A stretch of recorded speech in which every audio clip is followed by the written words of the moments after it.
101.5 FM, that's Maria McKee and Show Me Heaven. It's 101.5 FM, it's 7 minutes past 10. You're with Darren right through until 11 o'clock this morning. Thanks for your company, hope you can stick around. As we've been doing all of this, the process is having a look at the upcoming election on the 28th of April. Earlier on this morning we looked at Division 5, the Redcliffe, the northern part of Redcliffe area of the Moreton Bay region.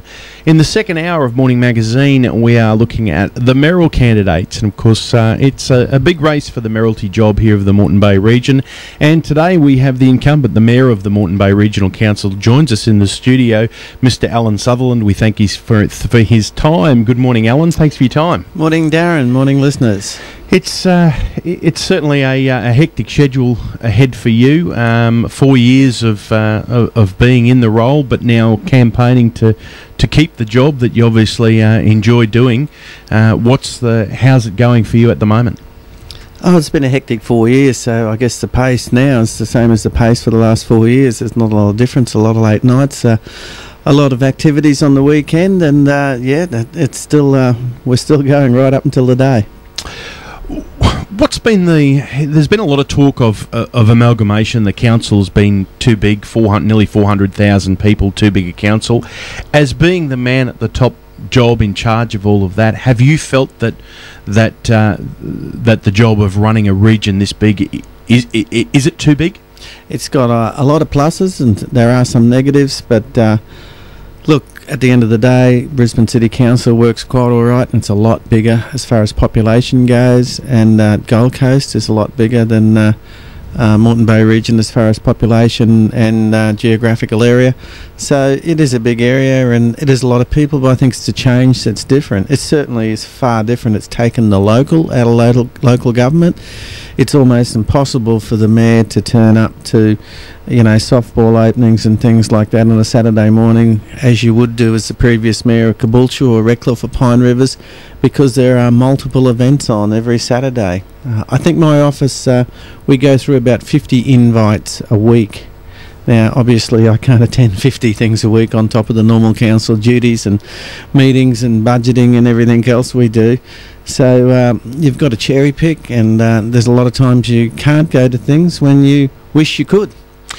Do you miss having that little, the little more intimate type council that you did have at Redcliffe? Well, I miss the interaction at a grassroots level with all of the communities. I mean, it's very comfortable to sit back at the opening of a rural fire brigade and enjoy a pleasant couple of hours with the folk that might be the volunteer firefighters and the opening of their new extension or whatever. But usually when you go things like that, it's always a rush because you get up on Saturday and you might have 6 or 8 things to go to across the region, and it's not hard to put up 400 Ks from Friday afternoon to Sunday afternoon running around the region to different things. And I guess the same thing comes from region to region. We don't see you much over here because everybody's used to having a mayor of a region that was at every tea party in town, and you just can't do that now. It's now with Campbell Newman, it's fair to say that there's been an ongoing feud between the mayor of the Moreton Bay region and the former mayor of Brisbane. It didn't seem to be a great working fit. How does that work with... I'd disagree with that. I don't think there's been an ongoing feud. I think there's been a difference of opinion on some issues like water. The media would certainly portray it as an ongoing feud. Well, you don't believe everything you see in the media or hear in the media, do you? Look, Campbell Newman's been in contact with me several times since the election and several times before the election. He's sent me multiple texts since the election, and we've spoken since the election. And he just left a message the other day with the National Park issue, and the number 2, he's minister involved in this issue. And I've got a good working relationship with Campbell. Campbell's very strong-headed, and I'm very strong-headed, and we certainly did disagree on some things. I didn't like the size of the councillor mayors, but more importantly, the media would construe that I didn't have a working relationship with Campbell. It's just that when it come to the councillor mayors as a region, I really did think that we could advocate for ourselves very successfully, and we didn't need to be with a great big group of people at the council of mayors. And I'll give you an example. when we went to Canberra chasing funding for South East Queensland for major infrastructure, we were carrying about 12% of the growth in Queensland, particularly the southeast quarter, for 5% of the infrastructure spend. Now, how would you think I feel when I go down to Canberra with all of the mayors of southeast Queensland and our number one priority projects, number 13? We're not even in the top 10 as far as capital infrastructure goes, and that clearly had to turn around for this region, because we're going to end up like the south side. We're going to end up with choked highways if we don't get around and advocate to the state and federal governments for that infrastructure. So we left, and when we left the Council of Mayors, we were the only council in southeast Queensland that was successful for major infrastructure. There was also at the time the talks of cost savings of not being in the Council of Mayors. What was the contribution as far as the cost to the region if we were in the Council of Mayors? Well, there was a cash component of several $100,000 when you had add on the tack-on projects that were involved, because there was always another project where you'd have to put in $20,000 or $50,000 or whatever. So there was certainly a cash component of several $100,000. It depends on the size of the region, because we're one of the biggest regions, so you pay proportionately. But also there was resourcing. There were several council officers, particularly in the planning area, whose virtually full-time job was attending to issues with the Council of Mayors. So it did free up our resources, and it saved a bit of cash. And I don't think there was a lot of difference. I'm willing to look at that again after the election. I don't know whether the Council of Mayors will be the same composition. I don't know if its infrastructure or its operational running is the same. So we'll certainly leave that open to the budget. I noticed that when we left the Council of Mayors, it was a unanimous decision with the council. Okay, so unanimous decision, so someone can't say that was Allan Sutherland's decision, it was a unanimous decision? No, everybody felt the same. It was a good saving there. During the, as we mentioned, during the 9 to 10 o'clock this morning, we spoke to Division 5 candidates from here. One of the aspect that they brought up was donations for political candidates. Are you comfortable with the process for donations at the moment? No, I think it needs a massive overhaul. I've been saying that for some time. I think there should be a cap put on the amount. I also think there should be different rules for disclosure. There's an inequity there at the moment where candidates do not have to disclose. We're sitting councillors and mayors do have to disclose in different ways, because we're governed by... Prior to the election or after the election? Prior to the election, we're governed by the Local Government Act as well as the Electoral Act, whereas a candidate is only governed by the Electoral Act. So they don't have to declare anything before the election, and a candidate has to declare, as I've done before the election. During a state election, the members or the candidates for the state election were telling us that they had a $50,000 spend. That was the limit they were placed. As a mayoral candidate, do you have those same limitations on you? Well, it depends on the size of the area. There's 9 state seats in Moreton Bay region, but I think there should be a cap on the divisional expenditure, and there should be a cap on the mayoral expenditure. There's not currently? There is not currently, and I can see us coming to the time very, very quickly where we become like the American system, and where money buys the mayor or the state member or the senator or the federal member, and I'm a very strong believer in a cap. How much will you be spending, Allan Sutherland, on your mayoralty campaign? We haven't even balanced our account yet. In fact, we had a committee meeting yesterday because, like everybody else, times are tough out there. Money's tough. And my wife and myself have had to fund the last 3 deliveries that we've had out. So we're trying very hard to balance the books as we speak. We had a call from a listener that said that you'll be running TV campaigns. They're obviously not a cheap thing to run, and obviously this is a big area that you do have to cover. What sort of cost is involved in running a TV campaign? Well, I know one of my opponents had spent around $60,000 over the last few months before I'd spent a cent, and $60,000 would eat a television campaign if it's done the right way. It depends on the mix of your campaign. I mean, different people do things different ways. If you look at the ads that I've put in papers this campaign, it's been next to nothing, and it costs a lot of money to put an ad right across the region in a Quest newspaper. I mean, one full page in a small local paper is $4,000. I mean, there's a few TV ads in that if they're done the right way. So it depends on the mix and how people construct and put their campaign together. I don't think TV's everything. I don't think radio is everything. I think a campaign's layered, but more importantly, I think a campaign isn't the last 2 or 3 weeks. I think a campaign starts from day one after the election. I'd like to think that I've been in a campaign mood for 4 years. That's what it's been like. You're just continually going. We're speaking with Allan Sutherland, the Mayor of the Moreton Bay Regional Council. We're having a look at the mayoralty race at the moment for the election coming up on the 28th of April. Some people have claimed that when we went to the stage of the amalgamation and bringing a mayor of a former district, whether it be Redcliffe, in your case Caboolture or Pine Rivers, there was going to be some unfavourable or favourable treatment to other areas. What's your response to that? Well, it's interesting. The people of Pine Rivers think that everything has gone to Redcliffe or Caboolture. The people of Caboolture think that everything's gone to Redcliffe, and the people from Redcliffe think that everything's gone to Caboolture.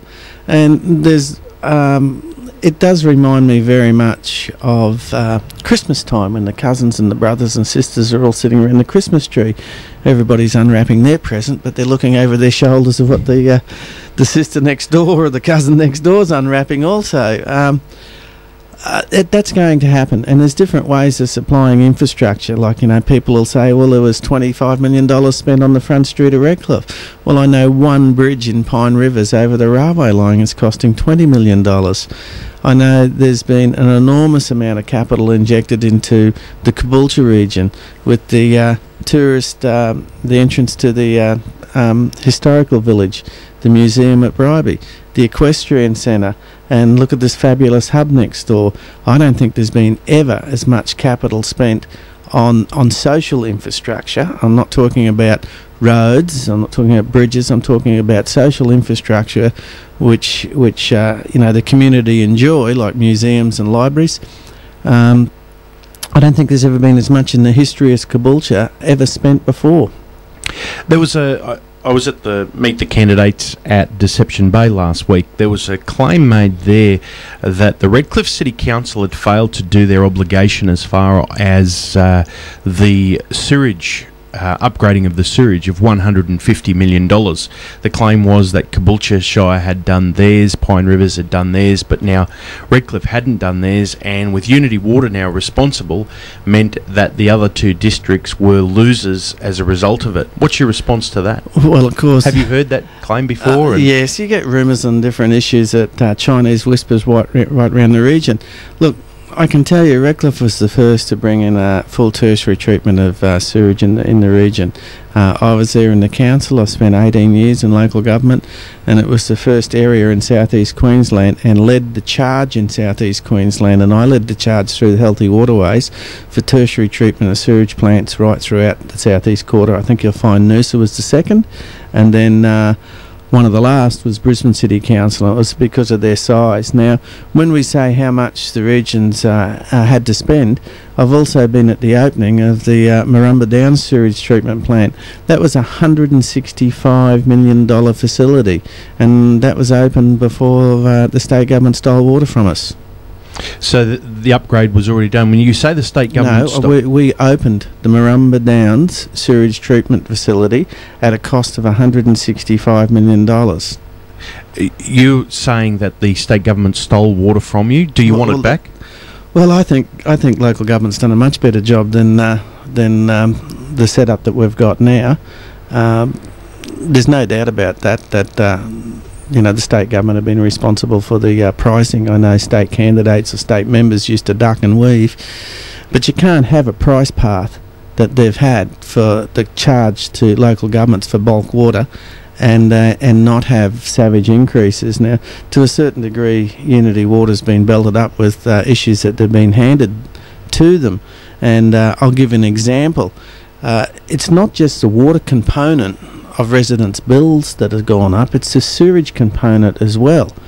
Now, the sewage component has gone up because the subsidy of some 30% was taken off. Now, to put that into proportion, when we opened up the Marumba Downs treatment plant, that was a $165 million facility.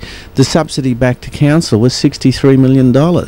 Now, there's a second stage of that planned to be open in 5 years, which Unity Water have to foot the bill for. The cost of the second stage is $250 million, $250 million. Now, written into our forward estimates was about $50 million in subsidy. When they amalgamated the water, they took the subsidies. The state government took the capital subsidies for sewerage away from the new entities. So that means your resident pays for all of the capital infrastructure. That's why your sewerage bill's gone through the roof in parallel to water. So, Allan Sutherland, if you had a magic wand, you get re-elected after the 28th of April, what do you do in conjunction with the state government to fix this problem? And it's obviously a problem for the ratepayers of the Moreton Bay region. What do you and the state government do to fix it? I've already had a discussion with the new Premier, both before, particularly before the election. I have an undertaking from him that if elected as Premier and if I'm elected as Mayor, that he'll sit down and we'll discuss a better price path and a better outcome for water. Now, what that outcome is, I don't know because we haven't sat down and had a discussion, but Campbell Newman has indicated that he's willing to change different components of the water. There's all sorts of ways we can charge, particularly the interest we pay on the loans. They're charged at a commercial rate, and if council manage those loans or the water entity, they'd be charged at treasury rates. There's a lot of leakage in Unity Water because it is a separate company that wouldn't be applied if local government were managing it. You worked very closely with the Sunshine Coast Regional Council, obviously a part owner of Unity Water. What's their response to Unity Water as far as your dealings with them? Are they satisfied with the treatment they've been getting? Look, I don't think anybody in southeast Queensland's satisfied with water. It's been like car registration and electricity. It's just bolted. I can't see anybody. I haven't met a person yet that's happy with their water bill, and nor should they be. Look at this savage increase. I think it's one of the reasons the government got punished so much in the election a couple of weeks ago. People are feeling those prices. Look at the cost of registering a 4-cylinder car now. Look at the cost if you've got a 6-cylinder car. Those bills have gone up significantly, so has electricity, and water has just galloped away, and clearly something has to be done with the mix to, if not freeze it, hopefully have some reduction. But certainly the pain is not over for water if we don't change direction, because the price path of bulk water is going to increase for another 7 years to come. So for people who think that we're over the pain with water, we're not. We simply have to change direction, otherwise we'll have more pain with water for many years to come. We're speaking with Allan Sutherland, the Mayor of the Moreton Bay Regional Council. It's 25 minutes past 10. And if you do have a question for Mr. Sutherland, please give us a call, 54951015. We're unable to put those directly to air, but our producer Michelle will bring those questions in, and I'm sure Allan Sutherland's happy to answer them. At one of the Meet the Candidates thus far, one of your, a couple of your rivals, including Chris Whiting, have made the statement that that Unity Water is paying the council a dividend of $79 million, and I'm going off the figures that they said, $79 million per annum. Now, the rebates that you put forward for the residents was approximately $42 million over 2 years. Which would mean that there's about $100 million windfall there for the Moreton Bay Regional Council. They're the figures. Once again, smoke and mirrors. They're wrong. Is that what you're saying? Those figures are wrong. Well, you're going to give me a chance? Yeah, please. The council carry loans on behalf of Unity Water, and the council has an interest component to come out of that, and all sorts of costs and dividends. It is smoke and mirrors where you look at a raw figure, and it's akin, to put it in simple terms, you run a hamburger shop, you sell hamburgers for $10 each, you sell 10 hamburgers in the day, do you make $100? Of course you don't, because you've got to take all your components out that you carry for the cost. You've got to take the ingredients out, and exactly the same goes for Unity Water. The actual truth of the fact and the hype around council making a windfall is absolute rubbish. The true figures, which I haven't got with me, but the true figures is the profit made on water from Pine Rivers, Caboolture and Redcliffe collectively is well over $10 million less. I think it's higher than that even again. I've got the figures in my office. Than the previous councils 4 years ago used to make before there was any price hike. So the old Caboolture Council used to make money out of water. The Pine Rivers Council used to make a fortune out of water because they had their own dam. And Redcliffe had the cheapest water in southeast Queensland because they used to just pump it in and put it in a reservoir and let it reticulate out around the suburbs. So their costs of managing water were quite low. But collectively, the council, Moreton Bay region, is earning far less than it ever did. There was always a return to council from water, and that return has been savagely reduced. And the bulk figures that are talked about don't take into account the costs that council have to outlay. All right, I think we've cleared that one up. A question here from Mrs. Browning at Beachmere. She said, how in local government can you justify taking developers' money to meet your campaign expenses?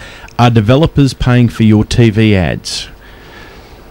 No, developers aren't paying for my TV ads. I think there's...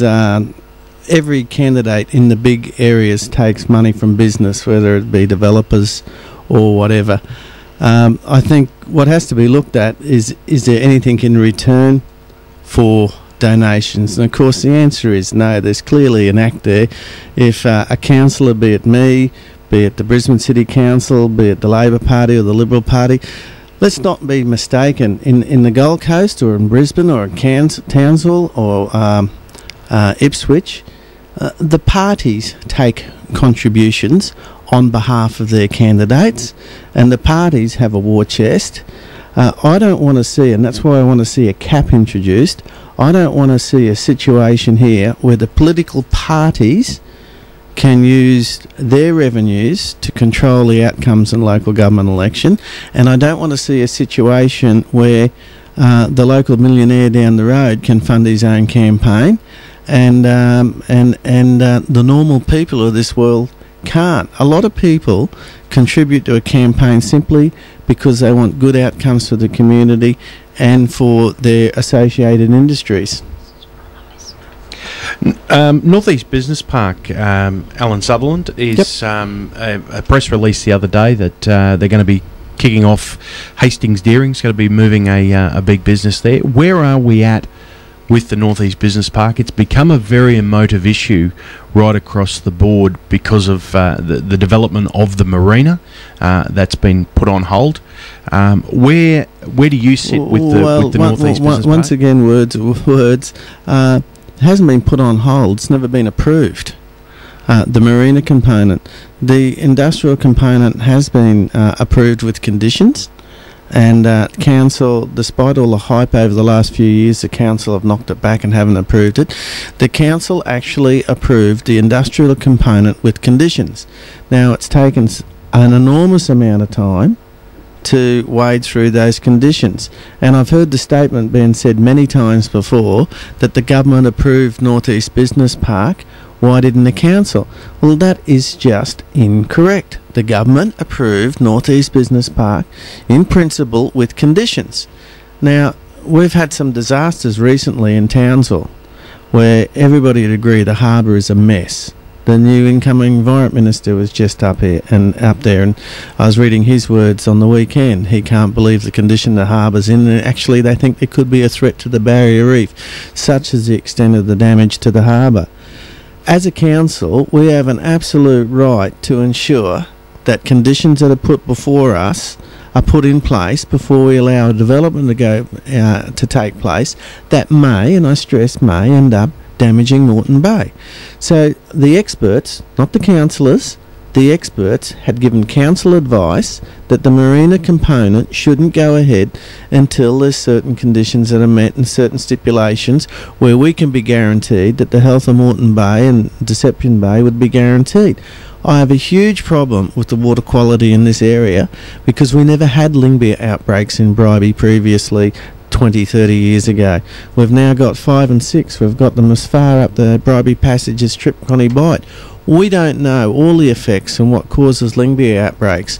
And when we've got professional scientific people giving council advice that there could be some issues with including the government's own departments, which have given us information to say there could be some issues with the marina component, we took the precautionary approach until it can be proven that there can be no damage, until the scientists can get their heads together collectively and come up with a resolution. I think the council is obliged on behalf of the community to take the precautionary approach, because it's not unlike mining. The resource will be always there.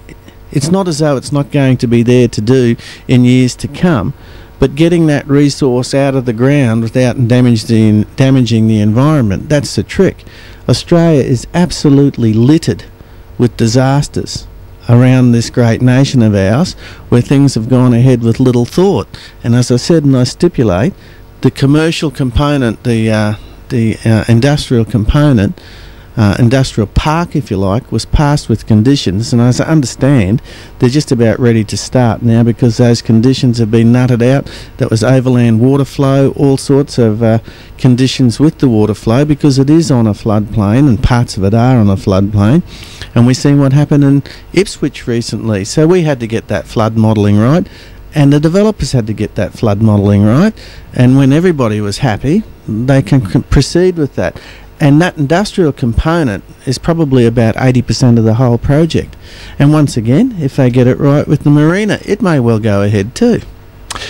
We're with Allan Sutherland's joining us today. It's 10:34. We'll just have a very quick break and chance to have catch our breath for a minute and be back shortly. 101.5 FM, it's the Morning Magazine. You're with Darren right through until 11 o'clock this morning, and we are having a look at the local council election coming up on the 28th of April, and joining us in the studio today is the current mayor of the Moreton Bay region, Allan Sutherland, and we do thank him for his time. A very busy man.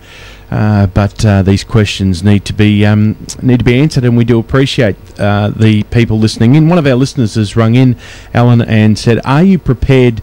It's a fairly lengthy question, so we'll go through the process first. Are you prepared to give serious consideration to any moves to review of your council boundaries? Redcliffe wants to be by themselves akin to Noosa. Half of Pine Rivers wants to move to Brisbane.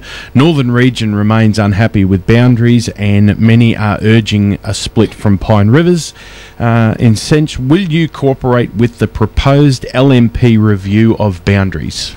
I'm very comfortable with the way their policy was written. In fact, that it's a far cry from what happened in the amalgamation.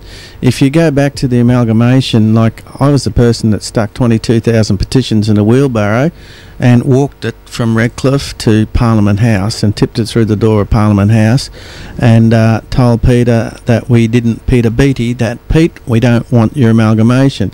Well, that and many other protests fell on deaf ears. The government went ahead.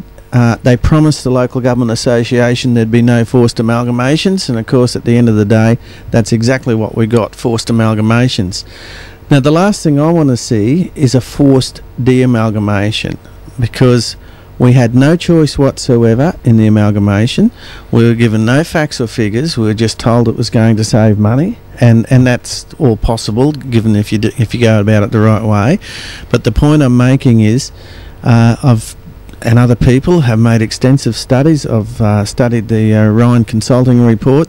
There's been extensive studies done of de-amalgamation in Canada, the UK and Australia, and the one thing they all have in common is when you de-amalgamate, your costs go up, they don't go down. And the reason for that is that when you amalgamate, you do make savings, because in this instance you have triplication, you have duplication, you make savings through combining insurance policies, through all sorts of plant and machinery, and of course you downsize staff. That's just a given. That's not the staff that supply the services out in the parks and the paddocks and the sporting fields.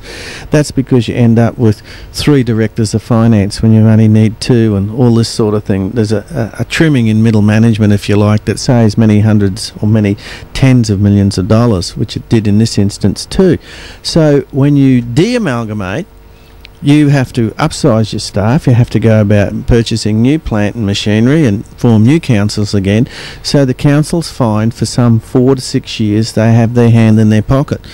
The policy that the LNP have had before the election is to put in a boundaries commissioner to look at the boundaries, and they've said that they will show the full picture before they ask for people to make a decision. And the full picture I'd like to see is, rather than forcing a de-amalgamation, people have a choice. People are told that it's going to cost X amount of $1 million over the next 5 years. That will result in a rate increase of 12 or 15% or whatever for 5 years. Are you willing to pay that 15% dividend on your rates to see the councils amalgamated? And it's just not a simple question of, it's not half of Pine Rivers that want to go across to Brisbane. It's an area up along Arana Hills in parts there where some people do. So why do they want to go to? Why does the Division 10 area, I think it's Division 10 of the Hills District, why do they want to go back to Brisbane? Well, it's not all. I mean, I spoke, the divisional councillor up there has just been re-elected unopposed. So clearly no one has even opposed Brian Battersby in his area. But there's certainly a percentage of the people feel they'll be better off in Brisbane. But, as I said with the issue with the Boundaries Commissioner, they haven't been given the full picture. I noticed that the PCYC are wanting more council funding up there. Well, in Brisbane City Council, they don't even fund PCYC. So if you hold your hand out there, you'll get a knockback straight away. I noticed that in Brisbane City Council, they're saying they get a curbside cleanup. Well, they do. But they also pay for their dumps, and I spoke to a chap the other day who paid $1,200 when he was renovating his house in dumping fees. So it's not a one-shop fits all, and I'd like to stipulate, I've had a lot of comments from people on the Brisbane side of the boundary that the condition of the sporting fields for the young folk in the region on the Moreton Bay Regional Council side is just a far cry. You cannot even compare that to the condition of fields on the Brisbane City Council side. I don't want to go to war with Brisbane City Council, but different councils provide different types of amenity, and they have different cultures and how they supply that. To de-amalgamate, you would have to put that on the table and show everybody what they would get out of the mix. And if people want to make the choice to de-amalgamate, then, well, why shouldn't they? As long as they have the full story. And like I say, it was a far cry from the amalgamation. It was a forced amalgamation. Nobody had any choice. If the people don't think this is going to work, and I think it should be given a period of time to see if it can work. I think there's been certainly some huge advantages, and there's also been the disadvantage of taking the local out of local government. We're with Allan Sutherland today, the current Mayor of the Moreton Bay Regional Council, and we're focusing on the mayoral candidacy at the moment, looking forward to the vote on the 28th of April. In some respects, it's been a tough 4 years for you, Allan Sutherland. Obviously, there's been a lot of times allegations put towards you and about you. Your name's been before the CMC. You've obviously come out the other side as being completely cleared by the CMC. Well, the name's been before the CMC much more than people out there would know, and many times it's been by one of my colleagues in council that's repeatedly reported me to the CMC. I can't stop people reporting me to the CMC. I often think that the campaign waged against the current Premier of this state, the trial for that campaign was carried out on me. In fact, the parallels are uncanny. There's been a lot of allegations made against me. It's been very difficult for myself and my family, and they've been totally untrue, and they've been proven time and time again to be totally untrue. I think there's been a lot of change in this region, and there's been a lot of change in the politics of this region, and when you are at the top of the tree, you do present yourself as a target, and there's been a lot of people that I know around the community, particularly in this neck of the woods, that have been delighted with the fact that I'm being continually reported, and they've had smiles on their faces. Well, I've always known from day one that I've never done anything wrong. In fact, 18 years, 2 weeks ago, I was elected to local government, and I've been a deputy mayor and mayor for 14 out of those 18 years. You don't stay in a job like this by doing wrong things. You don't stay in a job like this by being dishonest. But you do stay in a job like this if you stand strong and walk forward. And I think as a council we've stood strong and walked forward. I've tended to try to ignore those, even as personal as they've got. But the bottom line is, when I've thought they've been too scurrilous, I've actually put myself into the CMC to clear the air before. You've been a big advocate of the rail to Redcliffe. You've made that very public. That's been an ambition of yours. The people of the northern part of the Moreton Bay region and the western part are looking at a rail link that is still there to Wamuran and probably in some respects out to Woodford. What's your view of having a rail to the western part of Wamuran and Woodford, considering that the gazetted approval of the West Caboolture development? Where do you sit as far as that goes? Absolutely must happen, I believe. If not a fast transit bus corridor, but the questions of transport for Caboolture West, if we don't nail those down, Caboolture West won't happen. You can't have a satellite suburb without having proper transport corridors. And I know there's been a lot of angst about the rail to Redcliffe. I would say that the people that will benefit most from that railway will be the people in the centre of the line, the people around those suburbs that didn't exist 15 years ago, around Mango Hill, North Lakes, parts of Kalanga, Marumba Downs. We've got a huge increase in population in that area. There isn't proper transport facilities there. It's very hard to get buses into the city. You need good, clean transport like the rail that serviced the people of Caboolture for many years. A lot of people here work in the city, straight through on the rail. People in the middle of Moreton Bay region haven't got those same opportunities because they simply can't even bus it. They've got enormous travelling times. The way I see this region, if we didn't put in that rail corridor across the middle of the region, the people north of North Lakes, probably by 2018, 2020, would not be working in the Port of Brisbane, would not be working at the airport, would not be working in the Brisbane CBD area, because they simply won't get there along that corridor. You just cannot drive down. You know what the traffic's like now. I pleaded 10 years ago to move forward with that rail link long before the amalgamation, because I could see what was happening. I could see that the north side of Brisbane was going to have traffic woes like the south side of Brisbane has had for decades. We were going to become like Ipswich as far as their transport corridors were concerned, linking up to Brisbane. It's an absolute nightmare in parts of the south side of the city, and we should look forward and look into the future and get our transport corridors right. We're with Allan Sutherland, the current mayor of the Moreton Bay region. Obviously a growing region, a huge area. Where do the jobs come for looking forward? And obviously you're part of a master plan planning for this area. Where do the jobs come for the more people that are coming? We're talking West Caboolture, possibly another 60 to 70,000 homes. The list goes on of other areas that are going for the one just in Morayfield now. The bridge is almost complete to get across from to the eastern part of Morayfield. Another 1,200 to 1,500 homes in there they're talking about.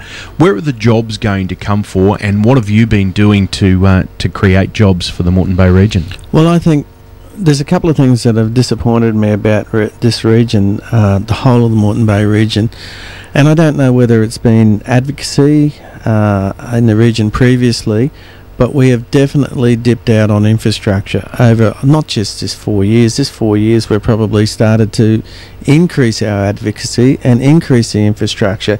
If you look what we're talking about, like the growth in the social capital that we've put on the ground, where we've gone through the hub and things like that.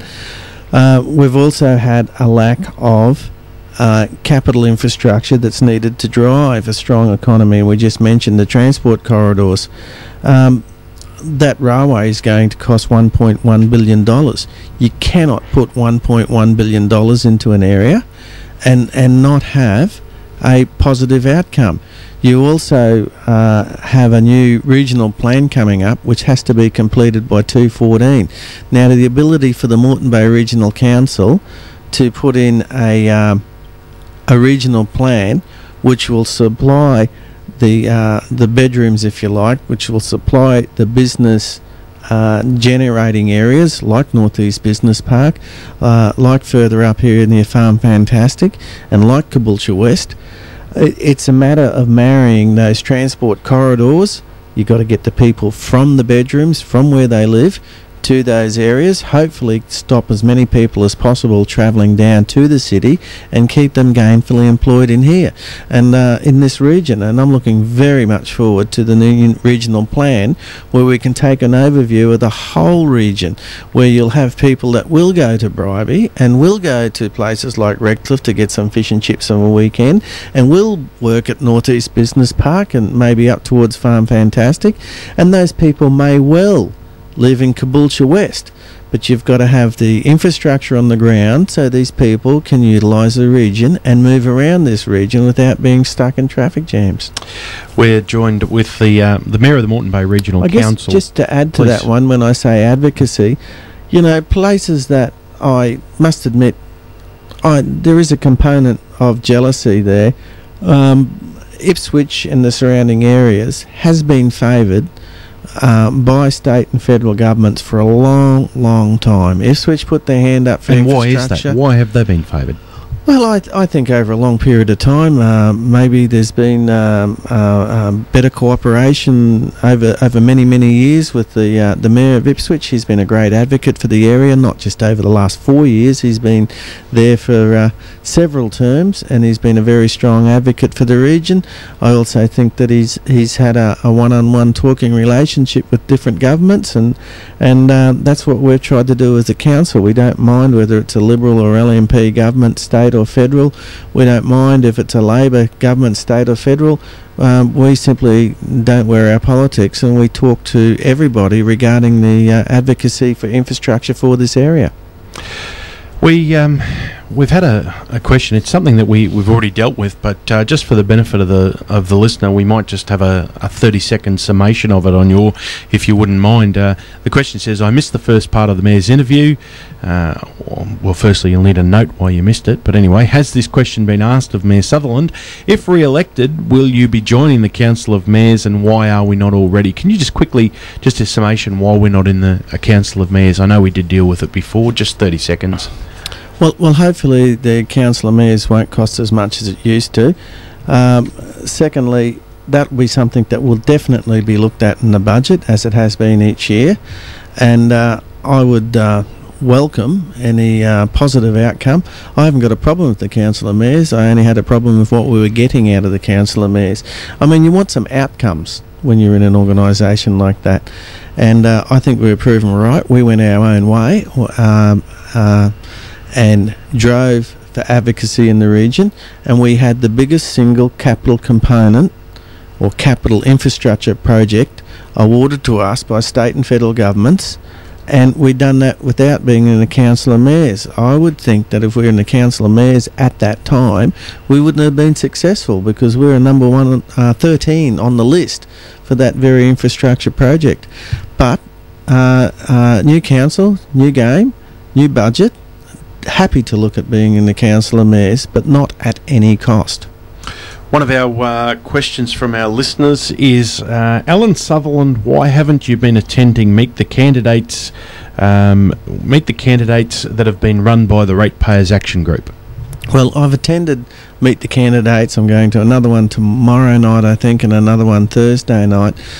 But quite simply, I think it's been the Ratepayers Action Group over a period of time haven't been across other people's diaries. I mean, 3 or 4 weeks ago they send us a list of when they've got their meetings, and I'll give you an example. I come under fire for not being at the one at Redcliffe 2 Saturdays ago. Well, I had three different functions organised. That was just prior to Easter. The first one, exactly the same time at 10 o'clock, was the opening of a new studio at North Lakes with the divisional councillor out there. Now, that was agreed to before Christmas or just after Christmas. There was a lot of parents there with their children. Am I supposed to ring up and say 1 week out or 2 weeks out from that, I'm sorry, the Ratepayers Association have summoned me to Redcliffe, you'll have to get somebody else, change the plaque, get a new ribbon, and not discounting that, I went straight from there to the opening of the Pine Rivers Easter Festival, which is attended by about 1,000 people in the Pine Rivers Park. So, it's a matter of priority. If I have a vacancy in my diary, I do attend. I attended them all last time, and I attended one last week at Bribie, and I was given a fair bit of notice for that one, and I'm attending two, including tomorrow night, and I think that's jointly run by the Ratepayers Association. But I'm not prepared to go out and change diary events because someone gives me 6 or 8 dates and says you will be there. I'm sorry, if I've got something on, I've got something on. There was, during the discussion with the Division 5 councillors earlier on, there was a point raised saying that possibly a fairer way of electing our mayor could be having 13 divisions, and each one of the councillors then getting a vote and electing the mayor from within, as is done by the for the deputy mayor. What's your opinion on that?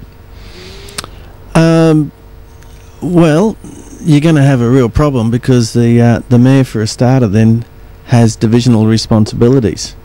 So at the moment I don't represent any one division. That means one of your divisional councils become the mayor.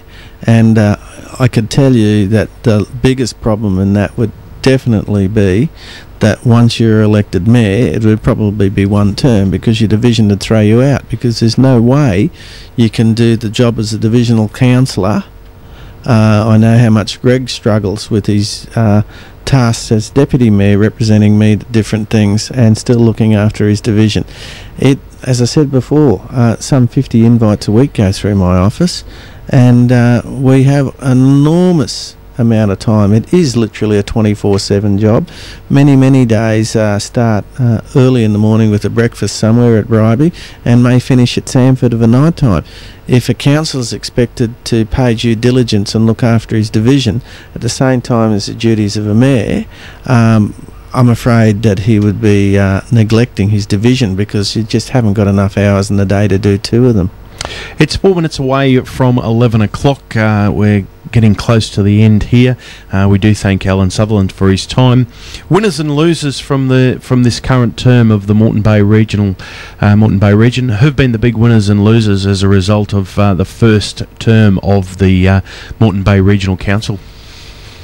Oh, I've never looked at it as far as winners or losers. I think it's been a very difficult time. If you look back over the last 4 years, it would have been nice not to have any floods, but we've had several.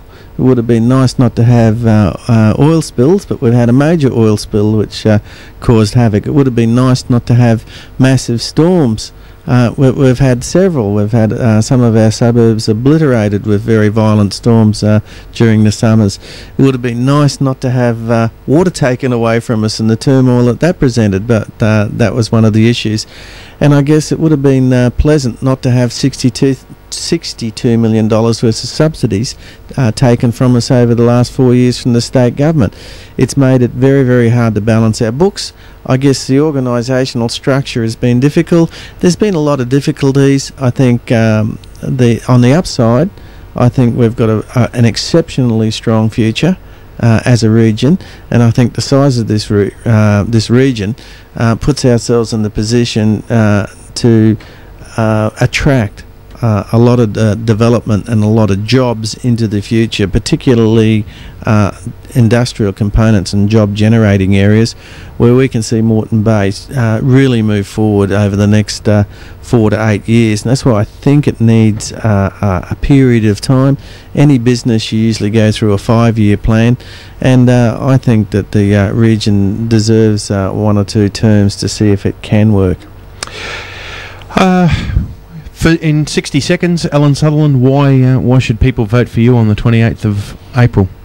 Well, I've done the hard work, there's no doubt about it. The last 4 years hasn't been easy, as I've just said, and it's been all right to sit on the side and have a crack and say you can do this and you can do that, but when it comes to putting the rubber to the road, we've had the best rating outcome, we've had the best outcome as far as even the rebate on water. We're very strong financially, and I think that talks volumes, and I think we've only got north to go as far as our financial strength of the region, and I can deliver, proven. Allan Sutherland, we thank you for your time. Good luck to all of the candidates on the 28th of April. May the Moreton Bay region be the winners as a result of the council elections, whoever is elected mayor on the 28th of April. Allan Sutherland, thanks for your time. Thanks, Darren. Thanks, listeners.